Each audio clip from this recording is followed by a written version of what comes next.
ప్రముఖ పుణ్యక్షేత్రం రామతీర్థాల్లో కోటితో ఒలిసినటువంటి తలంబ్రాలను ప్రత్యేకంగా ఈ యొక్క పూజల్లో వాడుతున్న నేపథ్యం కూడా కనిపిస్తూ ఉంటుంది. ముఖ్యంగా మనం చూసుకుంటే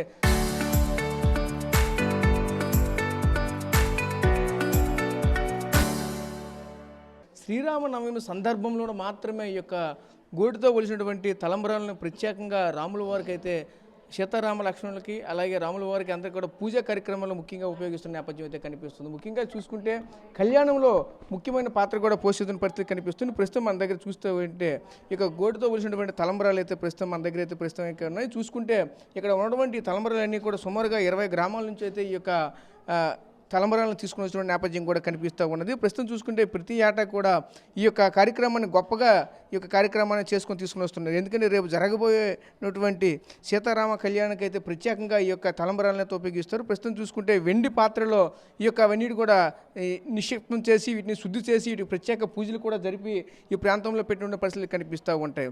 ప్రస్తుతానికి చూసుకుంటే రకరకాలుగా ఉంటున్న నేపథ్యం కూడా కనిపిస్తుంది. దీనిపైన శ్రీరామ అని దీనిపైన లిఖితపూర్వకంగా కూడా రాసినటువంటి పరిస్థితి కూడా కనిపిస్తుంది. చూడొచ్చు చాలా చక్కగా అయితే మనకైతే కనిపిస్తుంది.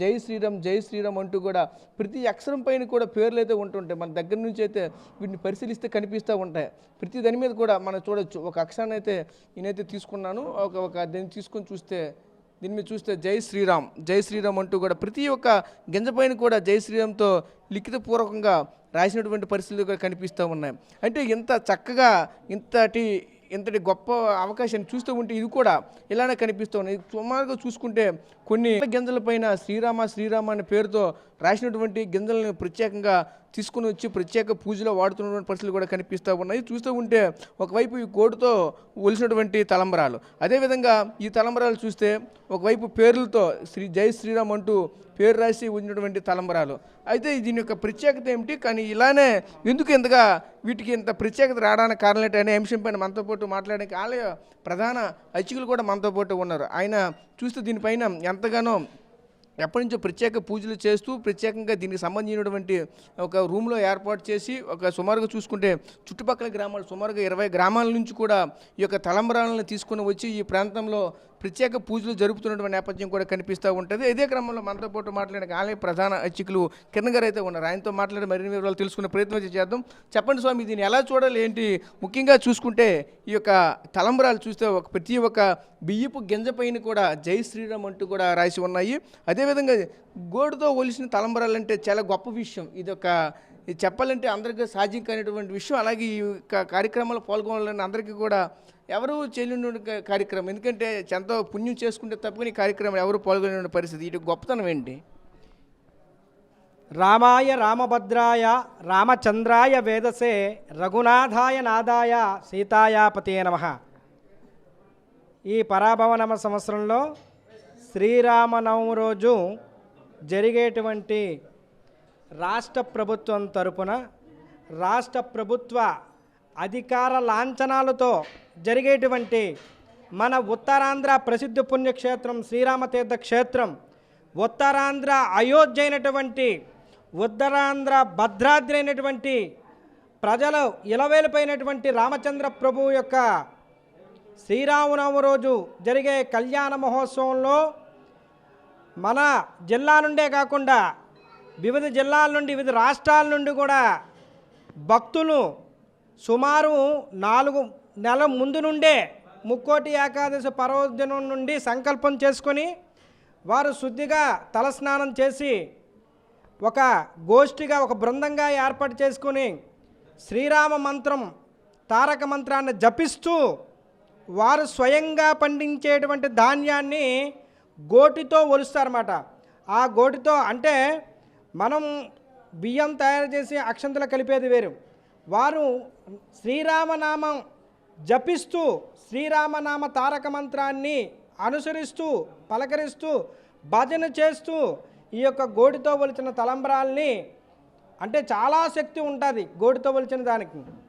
అటువంటి గోటితో ఒలిచిన తలంబ్రాల్ని మన కిర్లంపూడి నుండి జగపతి నగరం నుండి కొన్ని తలంబ్రాలు వచ్చాయి. మన విజయనగరం జిల్లా నుండి మన పాదయాత్ర చేసుకుంటూ చాలామంది భక్తులు వచ్చి మనకి గోటితో ఒలిచిన తలంబ్రాల్ని సమర్పించడం జరిగింది. ఇప్పటికే మన రాష్ట్రం నుండే కాకుండా వివిధ రాష్ట్రాల నుండి కూడా స్వామివారికి ఇక్కడికి ఇవ్వడం జరుగుతుంది.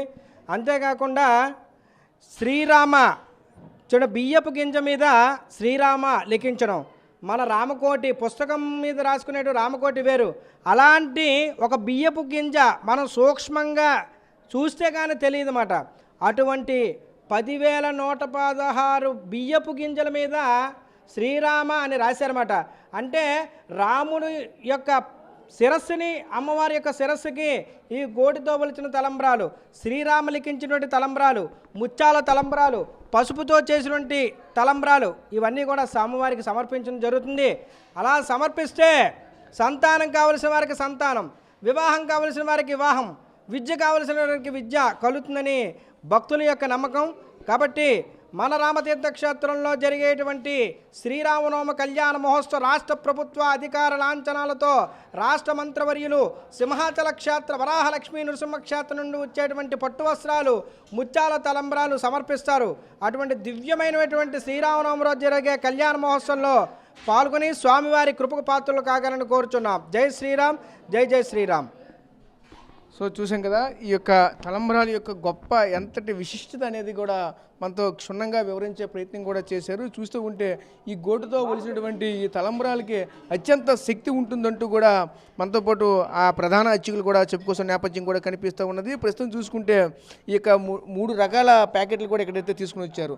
చూస్తూ ఉంటే ఇదొక రకం ప్యాకెట్, ఇదొక రకం ప్యాకెట్, ఇది అంటే సుమారుగా చూసుకుంటే ఇవన్నీ కూడా 10,116 వరకు కూడా ఇందులో అక్షంతాలు, ప్రతి ఒక్క బియ్యపు గింజల పైన కూడా ఇది ఒకటి ప్రత్యేకంగా లిఖించినటువంటి సూక్ష్మంగా చూస్తే కానీ, అంటే ప్రతి అక్కడ శ్రీరామ అనే పదము మనకు కనిపించాలంటే దాన్ని ప్రత్యేకించి అబ్జర్వేషన్ చేస్తే తప్ప కానీ కనిపించినటువంటి అంతటి చిన్న బియ్యపు గింజ పైన కూడా శ్రీరామ శ్రీరామ శ్రీరామ అంటూ రాసినటువంటి గింజలని ఈరోజు ఆ బియ్యపు గింజలతో ఈరోజు సీతారాముల యొక్క కళ్యాణంలో ఆ యొక్క శిరస్సు పైన ఈ యొక్క గింజలని వేస్తూ ఈ యొక్క అక్షంతాలుగా మా తర్వాత వచ్చినటువంటి భక్తులకు కూడా ఇస్తూ ఉంటారు. ప్రస్తుతం చూసుకుంటే వీటిని ఇంట్లో పెట్టుకుంటే సర్వ సౌభాగ్యాలు కలుగుతాయని, అనుకున్న కోరికలు తీరుతాయని, కోరిన కోరికలు తీర్చే కొంగు బంగారంగా కోదండ రామునిగా చెప్పుకొస్తున్నటువంటి పరిస్థితులు కూడా కనిపిస్తూ ఉంటాయి. ఇది ఈ ముత్యాల తలంబ్రాల యొక్క ప్రత్యేకమైనటువంటి దీని యొక్క ఏ విధంగా ఉంటుంది, ఏం చేయబోతున్నారు అనే అంశాలు కూడా మనతో పాటు కులంకుశంగా ఆలయ ప్రధాన అర్చకులు కిరణ్ గారు మనతో వివరించినటువంటి సందర్భం. కెమెరా పర్సన్ నాయుడుతో రాజేష్, RTV, రామతీర్థాల నుంచి, విజయనగరం జిల్లా.